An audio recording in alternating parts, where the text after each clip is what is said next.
All right. What is going on, everybody? Welcome back to another day of SaberSim's DFS office hours. Today is Tuesday, November 19th of 2024. And looking ahead here, we have some NBA action. We have some NHL action on this Tuesday. So it should be a fun day of DFS. For those of you who are new here, welcome. My name is Andrew. I'm one of the coaches over here at SaberSim.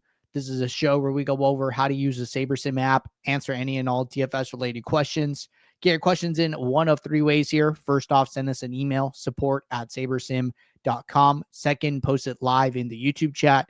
Third way, post it in the office hours channel in our Discord server. If you're not in our Discord and want to get access to that channel, there is a link in the description of this video. You also get access to our similar channels, individual sport channels, and you get access to the rest of the SaberSim teams. Can't say enough good things about the Discord.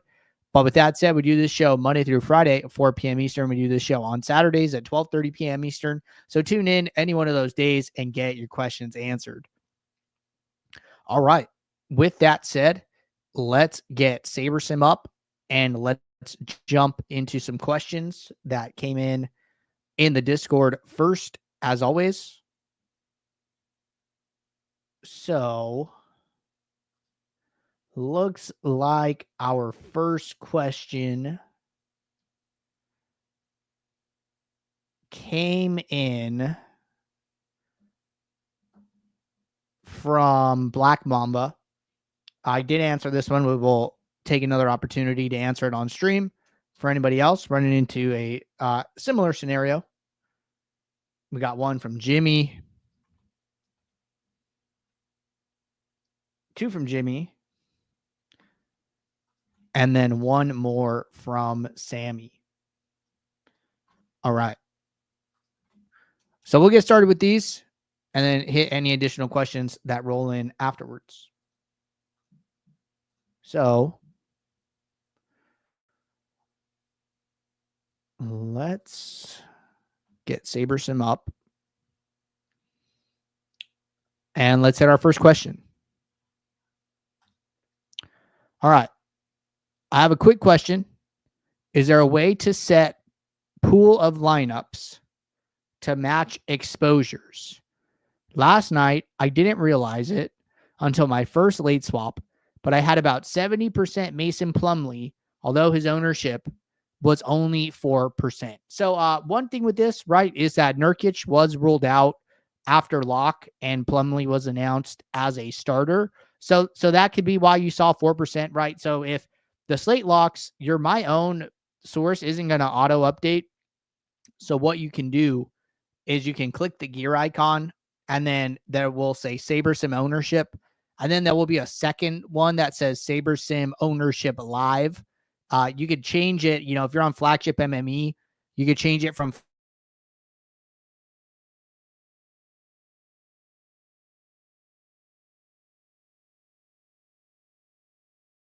the live source will have the updated projections, right? So if Plumlee was 4%,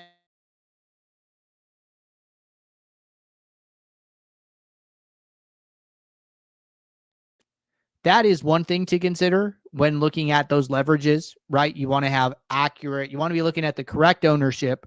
That way you can correctly inspect the leverages that you're seeing. Now, if you just want to manage your risk to this player, the easiest thing to do is just set a max exposure before the build. So like you mentioned, if you want to do this to your pool of lineups, you would set the max exposure and then click build. Or if you're already in built the lineups and then you set the max exposure, the build lineups will say rebuild lineups, and then you can just rebuild the lineups.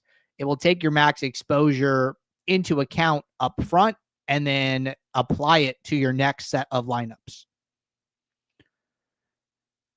All right, next question. When doing your builds, do you recommend doing all the lineups in one build or split in different builds? I play on FanDuel and do a combination of 150 max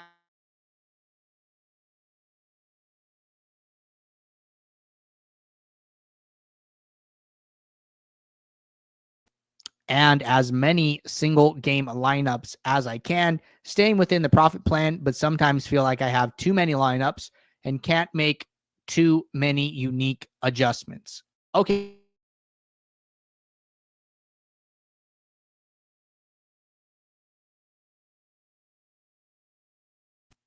I run everything together, and I like running everything together. It typically works out well for me, especially updating for news throughout the night, right? That could be a big challenge is if you have multiple builds, well, if news hits, you need to go and run multiple late swaps, right? So that could be really tough. Last night was like kind of a good example with Jalen Johnson getting ruled out like 11 minutes to game time after not being questionable and in one of the last games of the night.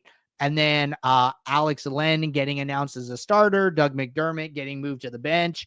There was a lot of movement in projections for the Atlanta and Sacramento teams, very, very close to lock, right? So in my opinion, doing one build is hard enough, but doing two can be even more challenging. So the only time I would recommend doing multiple would be if you are using mini max exposures. If you're using a lot of those, then you're going to want to split your single entries into a separate build and leave the mini max exposures for the 20 max and 150 max contests.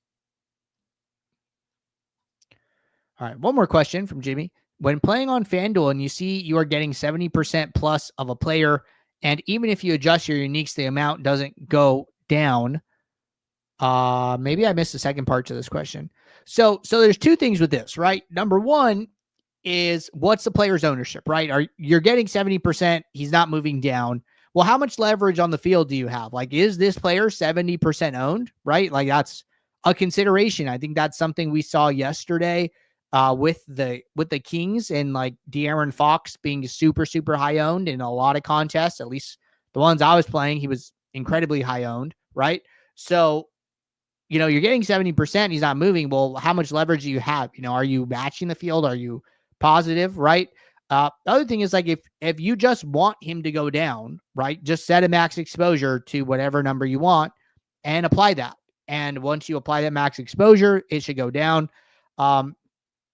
If you're kind of in the middle, right? You don't really have an opinion, but you're doing the uniques and you're noticing he's not going down. Maybe SaberSim just thinks that's a really good play, right? And maybe value opened up to that play after lock and the builder's just trying to get to a lot of them. So there's a number of reasons that the play could be really good. And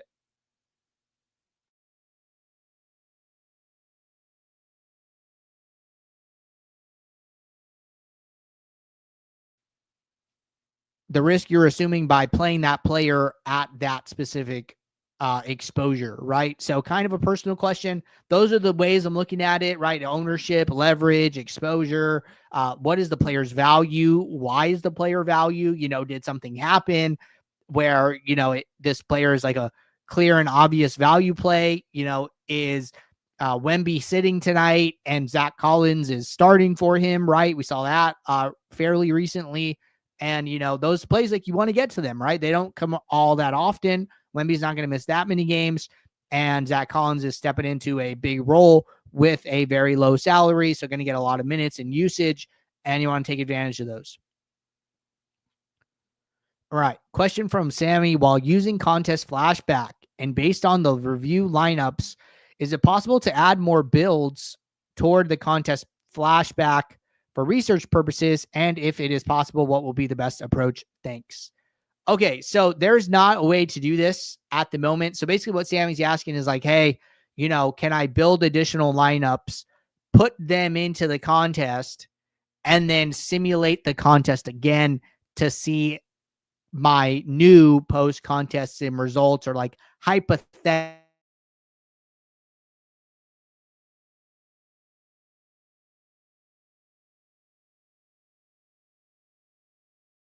I think it would be a good future update to Contest Flashback. So it is something that's come up before. It's something I mentioned to the team that we have logged.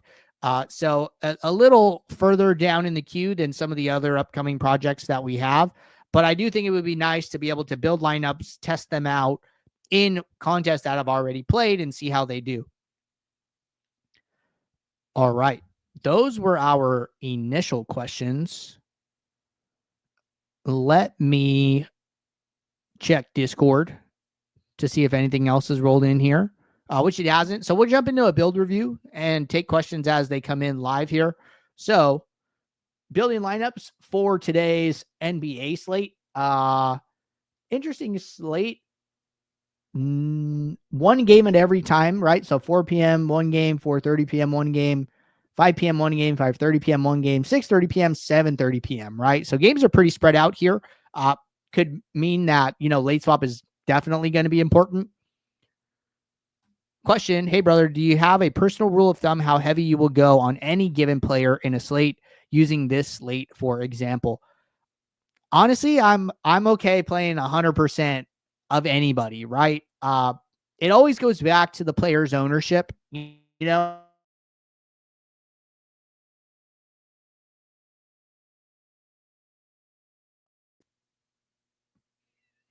So kicking off a build here.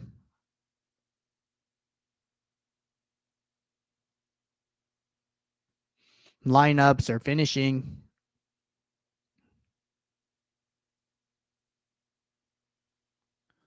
Let's change this.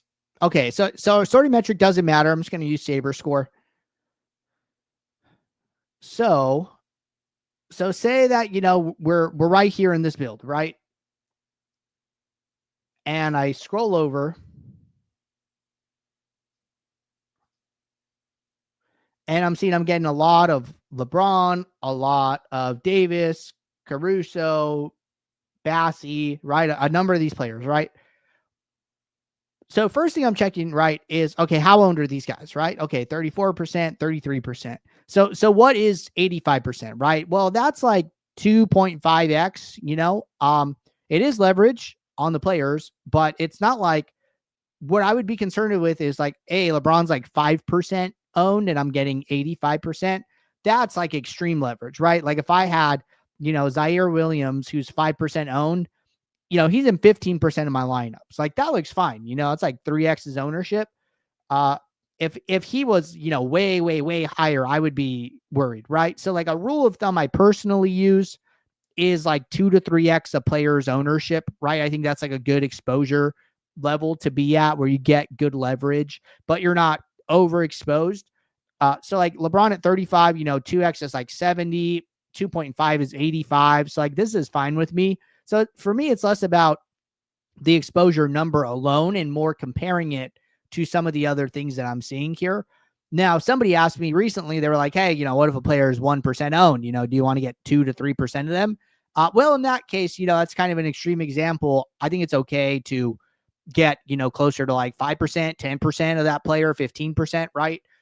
Where that it just doesn't multiply that well, multiplying by 1. So if you want to do like 10% or something like that, I think that's cool. That's something that Spencer, who is Elusive Smoke, mentioned on his interview that Andy did, where it's like, hey, you don't need to have, 100% of a 1% owned player.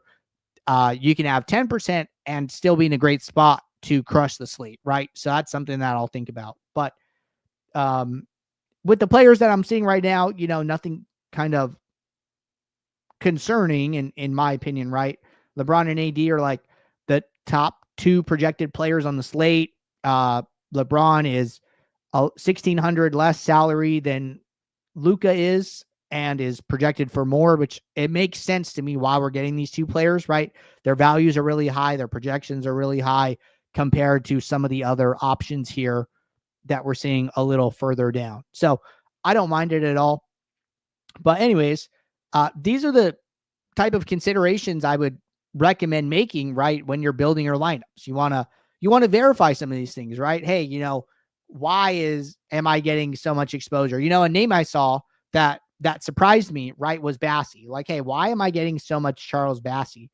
And then I go into San Antonio. It's like, oh, Wemby is actually out today, right? Oh, that's super interesting. And I just used that example and I didn't know that this was the case, right? But hey, there's a ton of value on the Spurs, right? It's probably worth, in my opinion, digging into Collins versus Bassey a little bit more. Like, hey, is one expected to play more than the other? Why are they both projected for about similar projection? I would do some additional research and just say like, hey, has Wemby missed before? If so, how did these players How much playing time did they get, right? Like those are all really good things to verify and check in these situations that don't happen that often. So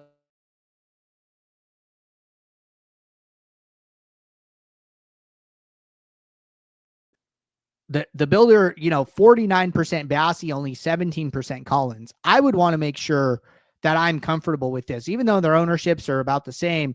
Like, hey, do I want to be under on Collins and over on Bassey when their pool percentages are about the same? The reason I think that we're getting this here is because playing more Bassey at lower salary probably helps you get to more AD and LeBron. But I want to make sure that both of these players are going to get in the game and are going to be worth playing at the end of the day, right? So that's a good thing to do here. Samuel said, when looking at teams for NBA, how much will you bump a team or game to make your core and let SaberSim pick the players from those games and / or teams? I honestly don't really do this, right? So I might just be the wrong person to ask. I don't really play with like a core. I don't really use rules or max exposures at all. But I think you're coming at it from the right perspective where it's like, hey, I've already bumped Luka 5 points and he's still not getting in my lineups. Am I wrong? Should I rethink this or should I keep going? Right? That is the right question to ask yourself ultimately here. So I think that, if you're adjusting a player 2 to 3 points, that's usually a good adjustment where you're going to have some impact. You're not going to have a massive impact, at least on like some of these top guys, right?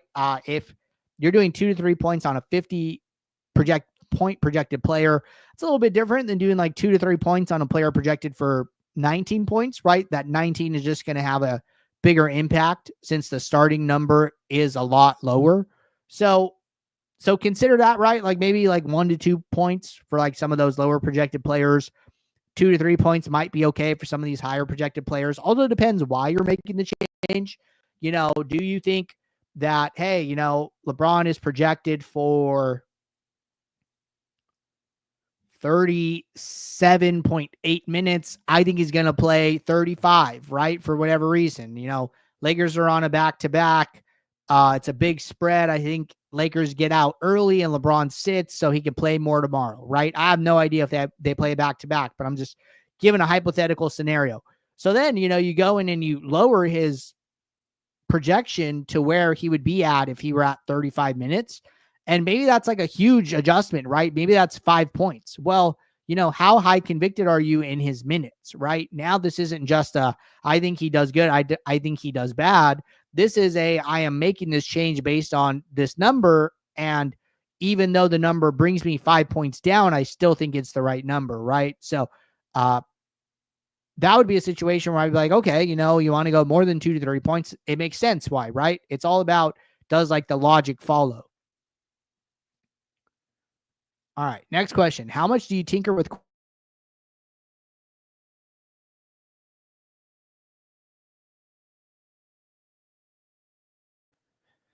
I am personally doing trying to find situations where news is uncertain, right? Like I'll definitely spend some time looking at the Spurs today in that Bassey Collins situation. Similar situations in the past that come to mind are like Luke Cornett and Neemias Queta, if that's how you pronounce it, and like when they're both like one of them is starting or both playing high minutes, like that's like a super random scenario. Or the Pelicans, when the Pelicans have like a 5-6 players out, like models need data, right? And when there are less data points about how a situation is going to play, there's usually an opportunity to add some value there, right? And I've talked about this extensively. There is a entire YouTube video dedicated to my NBA research process, which you guys can find on the YouTube channel. And that's where I'm spending my time. I'm not looking really at correlation. Correlations are smaller in NBA and don't matter as much as sports. Like NHL or MLB or even NFL. And, I used to set like a stacking rule, like, hey, use no more than X players from a team. I've gotten away from that. I just kind of trust SaberSim to do the right things there with it already understanding correlation. It's fine if you just want like a guardrail rule, like, hey, every team no more than 3 players per team or something like that. It's totally fine. So, I'm adding my value in one spot. That doesn't mean you have to add your value in the same. You could be adding your value in the correlation stacking area and not doing the projection, right? So there's always more than one road to victory and one path there, and you can figure out which way works best for you, where your skills are best multiplied, right? Like Tim Ferriss talks about don't try to get incrementally better at something that you're bad at. Just find the thing that you're good at and try and hammer that and watch your results like multiply exponentially, right? So that's something like I think about from time to time, right? So that's a little tangent there, but those are the things I'd be thinking about. All right, so we're in this build. We have our lineups. Say we're doing a Saber score example, right? Everyone likes to see one of those every once in a while. The way I like to do it is I don't care too much about these default metrics. I mostly want to see average projection, especially if I'm using Saber score. I want to see whatever the last lineup in my set is. So it looks like I have 53 lineups here out of 500. And then I'm going to start. Well, first I'm going to sort by exposure. I'm going to start adjusting my min uniques, noting my average projection. So 305.44. I'm going to jump to 3. So we were at 305.4. 3 uniques gets me to 304.9. That's fine. 4 uniques. 303.4. Okay, approaching a little lower projection here. I want to note what lineup I'm at. So I'm at lineup 121 out of 500. So still good here, right? Trying to stay in like the top 25 to 50% of my pool if I'm using Saber score. Now, me personally, I would be fine here, right? I would be okay with playing this set of lineups. I think it's okay to go to 5 from here if you want to. Where now our last lineup is about 50% of the pool. Our top exposure is 69%, followed by 54, followed by 50. Caruso came down from like 70% to 50, if that makes you more comfortable, right? So if 5 speaks to you a little bit better, use 5. If 4 speaks to you a little bit better, use 4. But either one of those is a fine option, and I'd be ready to rock and roll and save my lineups. So that's what I would be doing if I were building NBA lineups on starter plan today.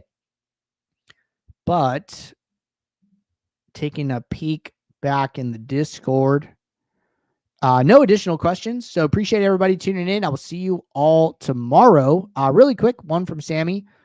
I know when we are looking into pool after building lineups, we want to go with about 20%. How shall I consider when I use the filter of ROI greater than 0 and it eliminates way more than 20%? Good question. So I talk about using like a rule of thumb of like filtering out 10 to 20% of my lineups for filters that I apply. ROI greater than 0 typically will do more than that. I trust that just because the sample size is so big, 100,000 contest sim sample size is a lot of data. And I think that the data is not too noisy. And I think it is very trustworthy. So if it filters out 50%, if it filters out more, I typically roll with it. You can lower it if you want, but I try to avoid playing negative sim ROI lineups at all costs. So those are my opinions there. But all right, everybody, appreciate you guys tuning in. I'll see you tomorrow. Thank you. Take care. Bye.